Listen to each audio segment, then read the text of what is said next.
ഇന്നലെ മുഖ്യമന്ത്രി നടത്തിയ വാർത്താ സമ്മേളനത്തിലെ ഒരു പോർഷൻ എന്നത് ഇതായിരുന്നു. അതായത് സംഘപരിവാർ നേതൃത്വം നൽകുന്ന അല്ലെങ്കിൽ RSS നേതൃത്വം നൽകുന്ന ഒരു ഭരണകൂടം ആണ് ഇപ്പോൾ കേന്ദ്രത്തിലുള്ളത്. കേരളത്തിലാകട്ടെ ഏറ്റവും കൂടുതൽ ശാഖകൾ RSSനുണ്ട്. പക്ഷേ കേരളം ഇതുവരെയും RSSനെ പിടികൊടുത്തിട്ടില്ല. കേരളത്തിൽ അങ്ങനെയൊരു ഭരണം ഉണ്ടായിട്ടില്ല എന്ന് പറയുമ്പോൾ എപ്പോഴും RSSനെ അകറ്റി നിർത്തേണ്ടതിൻ്റെ ആവശ്യകത ന്യൂനപക്ഷങ്ങളെ ഓർമ്മപ്പെടുത്തുകയാണ് മുഖ്യമന്ത്രി ചെയ്തത്. അതുമാത്രവുമല്ല, കഴിഞ്ഞ വർഷം കേക്കും കൊണ്ട് എത്തിയവർ ആണ് ഇത്തവണ ക്രിസ്മസ് ആഘോഷങ്ങൾക്ക് നേരെ ആക്രമണം നടത്തിയത് എന്നുകൂടി മുഖ്യമന്ത്രി പറഞ്ഞു വെച്ചു. സംഘപരിവാർ ശക്തികൾ ക്രിസ്മസ് ആഘോഷങ്ങളെ കടന്നാക്രമിക്കുകയാണ്. ഉത്തർപ്രദേശ് സർക്കാർ ക്രിസ്മസ് അവധി റദ്ദാക്കി. തപാൽ ഓഫീസ് ആഘോഷത്തിൽ ഗണഗീതം പാടണമെന്ന ആവശ്യം ഉയർന്നത് കേരളത്തിൽ നിന്നാണ് എന്നും കേരളത്തിൽ ഇത്തരം ശക്തികൾ തലപൊക്കുന്നത് ഗൗരവത്തോടെ കാണുന്നു എന്നും മുഖ്യമന്ത്രി പറഞ്ഞു. കഴിഞ്ഞ വർഷം ഇതേ സമയത്ത് ക്രിസ്മസിന് കേക്കും കൊണ്ട് ക്രൈസ്തവ ഭവനങ്ങളിലും ആരാധനാലയങ്ങളിലും സന്ദർശനം നടത്തിയവരാണ് ഇപ്പോൾ ക്രിസ്മസ് കരോൾ സംഘത്തെ ആക്രമിക്കാൻ തയ്യാറാകുന്നത്. ഉത്തർപ്രദേശ് സർക്കാർ ക്രിസ്മസ് അവധി തന്നെ റദ്ദാക്കി. സംസ്ഥാനത്തെ തപാൽ ഓഫീസുകളിലെ ക്രിസ്മസ് പുതുവത്സരാഘോഷ പരിപാടിയിൽ ഗണഗീതം പാടണമെന്ന് BMS യൂണിയന്റെ ആവശ്യം ഉയർന്നു. പാലക്കാട് പുതുശ്ശേരിയിൽ കുട്ടികൾ അടങ്ങുന്ന കരോൾ സംഘത്തിന് നേരെ സംഘപരിവാർ അക്രമമുണ്ടായി. കേരളത്തിൽ ഇത്തരം ശക്തികൾ തലപൊക്കുന്നു എന്നത് ഗൗരവമായാണ് കാണുന്നത്. അതായത് മുഖ്യമന്ത്രിയുടെ വാക്കുകളിൽ ഒരു കാര്യം വ്യക്തമാണ്. RSSനെ മാറ്റി നിർത്തേണ്ടതിന്റെ ആവശ്യകതയെക്കുറിച്ച് അദ്ദേഹം ഓർമ്മപ്പെടുത്തുമ്പോൾ തന്നെ ന്യൂനപക്ഷങ്ങൾക്ക് നേരെ നടക്കുന്ന ആക്രമണങ്ങളെക്കുറിച്ച് കൂടി അദ്ദേഹം പറഞ്ഞു വെക്കുകയാണ്. അവിടെ മുഖ്യമന്ത്രി നടത്തിയ വാർത്താ സമ്മേളനം എന്നത് തദ്ദേശ തെരഞ്ഞെടുപ്പിലെ തോൽവിക്ക് പിന്നാലെ ആ തെരഞ്ഞെടുപ്പുമായി ബന്ധപ്പെട്ട വിഷയങ്ങളെ അടക്കം അടിസ്ഥാനപ്പെടുത്തിക്കൊണ്ടുള്ള ഒരു വാർത്താ സമ്മേളനമായിരുന്നു. പ്രിയപ്പെട്ട പ്രേക്ഷകരെ, ഇവിടെയാണ് മുഖ്യമന്ത്രിയുടെ വാക്കുകളിൽ ചില നിലപാട് വ്യത്യാസത്തിന്റെ സൂചനകൾ നമുക്ക് വായിച്ചെടുക്കാൻ സാധിക്കുന്നത്. അതെന്താണ്? അതായത് കഴിഞ്ഞ ലോക്സഭാ തെരഞ്ഞെടുപ്പ് കാലഘട്ടത്തിൽ അടക്കം നമുക്ക് അറിയാം, അതായത് ഈ ന്യൂനപക്ഷ വിഭാഗങ്ങളെ അമിതമായി പ്രീണിപ്പിക്കുന്നു എന്ന ഒരു ആരോപണം CPIM ഉൾപ്പെടെ ഇടതുപക്ഷം നേരിട്ടിരുന്നു. ഹൈന്ദവ വിഭാഗങ്ങൾക്ക് ആനുകൂല്യങ്ങൾ ലഭിക്കുന്നില്ല, എല്ലാ ആനുകൂല്യങ്ങളും ന്യൂനപക്ഷങ്ങൾക്ക് നൽകുന്ന സാഹചര്യം ആണ് ഉണ്ടാകുന്നത്. അങ്ങനെ ന്യൂനപക്ഷങ്ങളെ അമിതമായി പ്രീണിപ്പെടുത്തുന്ന ഒരു സാഹചര്യമുണ്ട് എന്ന ഒരു പ്രതീതി ഇതര രാഷ്ട്രീയ പാർട്ടികൾ CPIM നേതൃത്വം നൽകുന്ന ഇടതുപക്ഷത്തിന് നേരെ ഉന്നയിച്ചിരുന്നു. പക്ഷേ അതിനോട് മുഖം തിരിച്ച നിലപാടായിരുന്നു അന്ന് CPIMനുണ്ടായിരുന്നത്. അതിനെ തിരുത്താൻ കാര്യമായ ഇടപെടലുകൾ ഒന്നും തന്നെ CPIMന് ഉണ്ടായിരുന്നില്ല. അതിനുശേഷം ലോക്സഭാ തെരഞ്ഞെടുപ്പിൽ വലിയ തിരിച്ചടി CPIM നേരിട്ടതോടുകൂടിയാണ് ഈ വിഷയത്തെ ഗൗരവമായി CPIM അഡ്രസ്സ് ചെയ്തു തുടങ്ങിയത്. ഭൂരിപക്ഷത്തെ അകറ്റി നിർത്തുക എന്നത് എപ്പോഴും പ്രാവർത്തികമാകുന്ന ഒന്നല്ല. ഭൂരിപക്ഷം അകന്നുപോയാൽ അത് തിരിച്ചടി സൃഷ്ടിക്കുമെന്ന ഒരു തിരിച്ചറിവിലേക്ക് CPIM വരുന്നു എന്ന് വേണം നമുക്ക് മനസ്സിലാക്കാൻ. അവിടെയാണ് ഈ നിലപാട് മാറ്റത്തിലേക്ക് CPIM പോകുന്നു എന്നതിൻ്റെ സൂചനകൾ ഇന്നലെ നടത്തിയ വാർത്താ സമ്മേളനത്തിൽ നിന്നും മുഖ്യമന്ത്രിയുടെ വാക്കുകളിൽ നിന്നും നമുക്ക് വായിച്ചെടുക്കാൻ പറ്റുന്നത്. എന്തുകൊണ്ടാണ് CPIM അത്തരത്തിൽ ഒരു നിലപാട് മാറ്റത്തിലേക്ക് പോകുന്നത് എന്നതാണ് നമുക്ക് ഇനി പരിശോധിക്കേണ്ടത്. അവിടെ ന്യൂനപക്ഷങ്ങളെ ചേർത്ത് നിർത്തുന്നില്ല എങ്കിൽ തെരഞ്ഞെടുപ്പുകളിൽ തിരിച്ചടിയാകും എന്ന ഒരു വിലയിരുത്തൽ ഇപ്പോൾ CPIMന് ഉണ്ടായിട്ടുണ്ട് എന്ന് വേണം നമുക്ക് മനസ്സിലാക്കാൻ. പ്രത്യേകിച്ച് തദ്ദേശ തെരഞ്ഞെടുപ്പിൽ CPIMനെ സംബന്ധിച്ചിടത്തോളം എപ്പോഴും ഒരു മേൽക്കോയ്മ പുലർത്താൻ പറ്റിയിരുന്നു എന്നുള്ളതാണ് എടുത്തു പറയേണ്ടത്. അതിപ്പോൾ പഞ്ചായത്ത് തലത്തിലും ബ്ലോക്ക് പഞ്ചായത്തിലും ജില്ലാ പഞ്ചായത്തിലുമൊക്കെ ഇന്നലകളിൽ നിന്ന് നമുക്ക് വായിച്ചെടുക്കാൻ പറ്റുന്നത് അതാണ്. അപ്പോൾ അവിടെയും CPIMന് അടിത്തറ നഷ്ടമാകുന്നു എന്നുള്ളതാണ്. അതെങ്ങനെയാണ് പ്രതിഫലിച്ചത് എന്നതുകൂടി CPIM വിലയിരുത്തുമ്പോഴാണ് ഈ ന്യൂനപക്ഷ ധ്രുവീകരണം, അതായത് ന്യൂനപക്ഷങ്ങളെ ചേർത്ത് നിർത്തേണ്ടതിൻ്റെ ആവശ്യകത എന്ത് എന്ന് പരിശോധിക്കുമ്പോഴാണ് ന്യൂനപക്ഷങ്ങൾ ധ്രുവീകരിച്ചു അല്ലെങ്കിൽ ന്യൂനപക്ഷങ്ങൾ ഒറ്റക്കെട്ടായി വോട്ട് ചെയ്തു എന്നത് തിരിച്ചടിയായി എന്ന ഒരു വിലയിരുത്തലിലേക്ക് CPIM പോകുന്നത്. പ്രത്യേകിച്ച് മുസ്ലിം മതവിഭാഗങ്ങൾ, ക്രൈസ്തവ വിഭാഗങ്ങൾ എല്ലാം CPIMന് അനുകൂലമായി നിന്നിരുന്നവർ അടക്കം തിരിച്ച് വോട്ട് ചെയ്ത ഒരു സാഹചര്യം ഉണ്ടാകുന്നു. അപ്പോൾ സ്വാഭാവികമായും ഈ ന്യൂനപക്ഷ ധ്രുവീകരണം തിരിച്ചടി ഉണ്ടായി എന്ന് പറയുമ്പോൾ അത് ആർക്കാണ് ഗുണം ചെയ്തത് എന്നുള്ളതാണ്. അവിടെ നമുക്കറിയാം, ഈ ഭൂരിപക്ഷ വോട്ടുകളിൽ വലിയൊരു സ്വാധീനം ചെലുത്താൻ RSS അല്ലെങ്കിൽ BJP ശ്രമിക്കുമ്പോൾ മറുഭാഗത്ത് ന്യൂനപക്ഷങ്ങൾ ഏകീകരിക്കുകയും അവർക്കൊരു ഏകീകരണ സ്വഭാവം ഉണ്ടാവുകയും ആ വോട്ട് കൃത്യമായി UDFന് അനുകൂലമാവുകയും ചെയ്തു എന്നുള്ളതാണ് എന്നതാണ് ഇപ്പോഴത്തെ CPIM നിരീക്ഷണം. അതുകൊണ്ടാണ് ഇനി ന്യൂനപക്ഷങ്ങളെ അകറ്റി നിർത്തേണ്ടതില്ല, മറിച്ച് ന്യൂനപക്ഷങ്ങളെ ഒപ്പം നിർത്തുക എന്നതിലേക്ക് CPIM പോകുന്നത് എന്നാണ് മനസ്സിലാക്കുന്നത്. ആ സൂചന തന്നെയായിരുന്നു മുഖ്യമന്ത്രിയുടെ വാർത്താ സമ്മേളനത്തിൽ നിന്ന് നമുക്ക് വായിച്ചെടുക്കാൻ സാധിച്ചത്.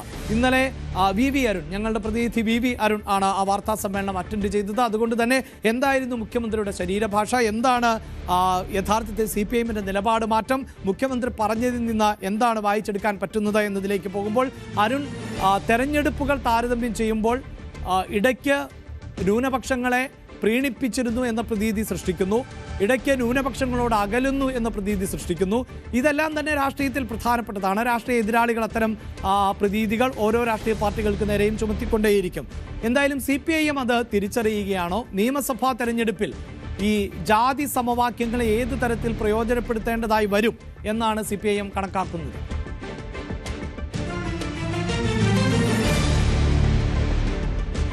അഭിലാഷ്, 2021 പിണറായി സർക്കാരിൻ്റെ തുടർച്ചയിൽ ഏറ്റവും വലിയ സഹായം കിട്ടിയത് ഒന്ന് ന്യൂനപക്ഷ വിഭാഗങ്ങൾ തന്നെയായിരുന്നു. അതിനു മുമ്പ് തന്നെ 2016 മുതൽ ന്യൂനപക്ഷങ്ങൾ CPIMമായി, ഇടതുമുന്നണി പ്രത്യേകിച്ച് CPIMമായി കുറച്ചുകൂടി അടുക്കാൻ തുടങ്ങിയിരുന്നു. മലപ്പുറത്തടക്കം വലിയ നേട്ടങ്ങൾ ആ കാലഘട്ടത്തിൽ ഇടതുമുന്നണിക്ക് ഉണ്ടാവുകയും ചെയ്തു.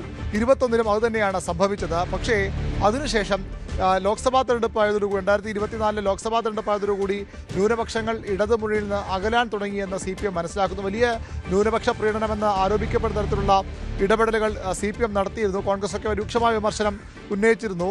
പ്രത്യേകിച്ചും ഈ ജമാഅത്തെ ഇസ്ലാമിക്കും SDPIക്കും ഒഴികെയുള്ള എല്ലാ ആളുകളെയും ഒരുമിച്ച് നിർത്താൻ ലീഗിനെ പോലും ലക്ഷ്യമിട്ടുള്ള, ലീഗിലെ ഒരു വിഭാഗത്തെ പോലും ലക്ഷ്യമിട്ടുള്ള നീക്കങ്ങൾ നടത്തിയിരുന്നു. സമസ്തയിൽ പിളർപ്പുണ്ടാക്കാനുള്ള വലിയ ശ്രമം CPIMന്റെ ഭാഗത്തുനിന്നുണ്ടായി. കുറേയൊക്കെ അവർ അതിൽ വിജയിക്കുകയും ഒരു ഘട്ടത്തിലെങ്കിലും വിജയിച്ചു തോന്നലുളവാക്കുകയും ഒക്കെ ചെയ്തതാണ്. പക്ഷേ ലോക്സഭാ തെരഞ്ഞെടുപ്പിൽ കനത്ത തിരിച്ചടിയാണ് ന്യൂനപക്ഷ മേഖലകളിൽ, പ്രത്യേകിച്ചും സംസ്ഥാനം മുഴുവൻ തിരിച്ചടി ഉണ്ടായെങ്കിലും ന്യൂനപക്ഷ മേഖല വലിയ തിരിച്ചടി LDF ഉണ്ടാവുകയും UDF വരെ നേട്ടമുണ്ടാകുകയും ചെയ്തു. അതോടുകൂടിയാണ് ന്യൂനപക്ഷങ്ങൾ കൈവിടുന്നു എന്നൊരു തോന്നൽ CPIMനുണ്ടായത്. എങ്കിൽ എന്താണ് തിരഞ്ഞെടുപ്പിൽ സംസ്ഥാനത്തെ പിടിച്ചു തീർക്കാൻ വഴി, തങ്ങളുടെ സ്വാധീനം വർദ്ധിപ്പിക്കാൻ വഴിയെന്ന് CPIM ചിന്തിക്കുമ്പോൾ അവർക്ക് ലഭിച്ച ഉത്തരം തങ്ങളുടെ പരമ്പരാഗത വോട്ട് ബാങ്കിലേക്ക്, അടിസ്ഥാന ശക്തിയിലേക്ക് മടങ്ങുക എന്നുള്ളതാണ്.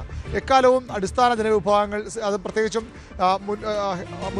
മുന്നോക്ക സമുദായങ്ങളിലെ ഹൈന്ദവ സമൂഹത്തിലെ അടക്കം ഹൈന്ദവ വിശ്വാസികളായ ആളുകളിലെ സാധാരണക്കാരായ ആളുകളാണ് ഇടതുമുന്നണിയുടെ അടിത്തറ, CPIMന്റെ അടിത്തറ. അവിടേക്ക് മടങ്ങാനാണ് CPIM തീരുമാനിച്ചത്. അതിനുശേഷമാണ് പ്രത്യേകിച്ചും ഈഴവ സമുദായത്തിനും മറ്റും ന്യൂനപക്ഷങ്ങളെ അത്ര പ്രൊമോട്ട് ചെയ്യുന്ന തരത്തിലുള്ള ഇടപെടലില്ല, പകരം ഹൈന്ദവ വോട്ടുകൾ, ഭൂരിപക്ഷ വോട്ടുകൾ സമാഹരിക്കാൻ ശ്രമങ്ങൾ CPIM നടത്തിയത്. അവിടെ വെള്ളാപ്പള്ളിയുമായൊക്കെ കൂടുതൽ ദൃഢമായി ബന്ധം ദൃഢമാക്കാൻ ശ്രമിച്ചത്. വെള്ളാപ്പള്ളിയെ പലതവണ മുഖ്യമന്ത്രി പിണറായി വിജയൻ പ്രശംസിച്ച് രംഗത്ത് വന്നത്, NSSുമായുള്ള അകൽച്ച കുറച്ചത്, സർക്കാരിനെ പ്രകീർത്തിച്ച് NSS രംഗത്ത് വന്നത്, അയ്യപ്പ സംഗമത്തിലടക്കം എല്ലാവരും ആവശ്യപ്പെട്ടിട്ടും സർക്കാരിന് പൂർണ്ണ പിന്തുണയുമായി NSS നേതൃത്വം രംഗത്ത് വന്നത്. അങ്ങനെ ഭൂരിപക്ഷ സമുദായത്തോട് അടുക്കാൻ ശ്രമിക്കുന്നു.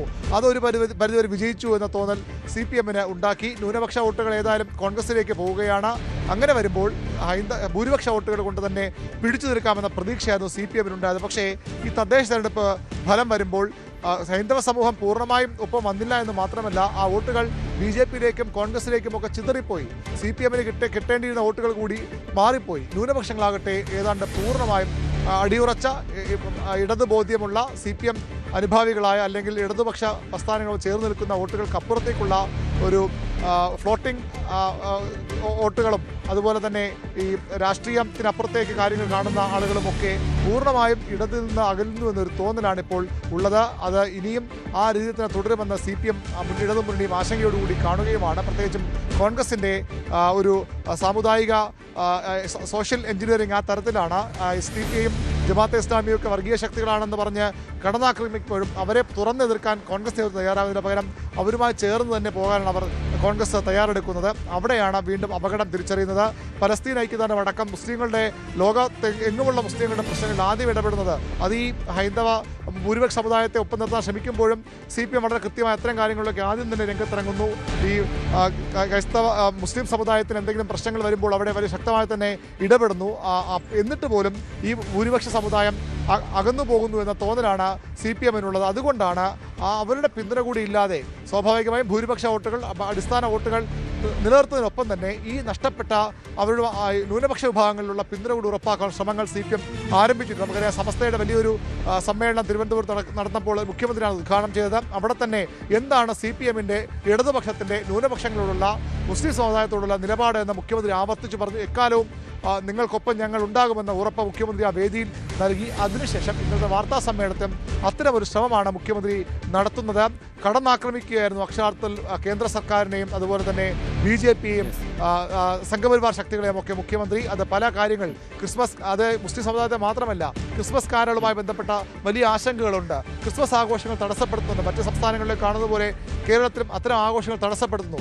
അവിടെയും തങ്ങളൊപ്പം ഉണ്ടാകും ഈ ക്രിസ്ത്യൻ വിഭാഗത്തിനൊപ്പം എന്ന് പറയുന്നു. നേറ്റിവിറ്റി സർട്ടിഫിക്കറ്റ് എന്ന വലിയൊരു പ്രഖ്യാപനം ഒരുപക്ഷെ ഇന്നലെ BJPയൊക്കെ അത് വിമർശിച്ച് രംഗത്ത് വന്നു കഴിഞ്ഞു.